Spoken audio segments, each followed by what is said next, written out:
गरुड़ पुराण दूसरा अध्याय। मृत्यु के बाद की सबसे रहस्यमयी और पीड़ादायक यात्रा होती है आत्मा के 13 दिन। क्या आपने कभी सोचा है कि कोई व्यक्ति मरने के बाद 13 दिनों तक कहाँ रहता है?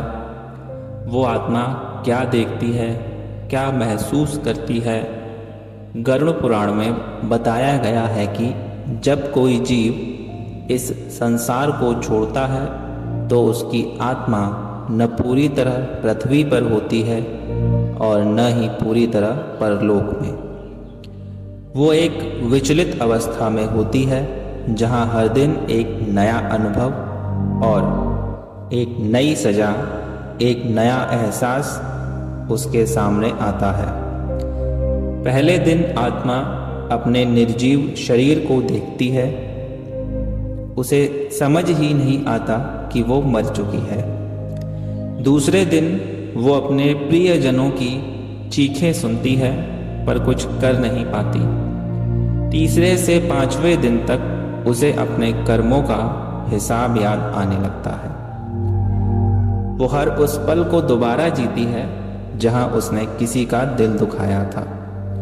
6 से 9वें दिन तक यमदूत उसके चारों ओर घूमते हैं और आत्मा भय, ग्लानि और अकेलेपन से कांपती है। और फिर 10वें से 13वें दिन तक आत्मा यमलोक के द्वार की झलक देखती है।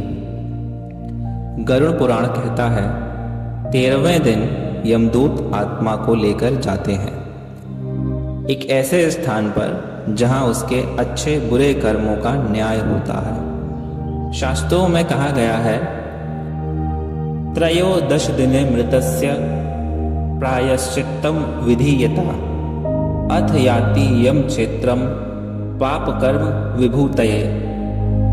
अर्थात 13वें दिन आत्मा को न्याय की ओर भेजा जाता है जहां उसके पाप पुण्य का पूरा लेखा जोखा सामने रखा जाता है।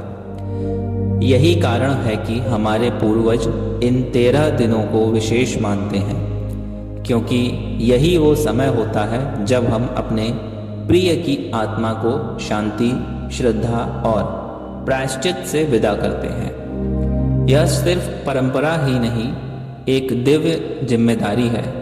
और अब इस यात्रा का अगला चरण है यमलोक का पहला द्वार, जहां आत्मा अपना पहला निर्णय सुनती है।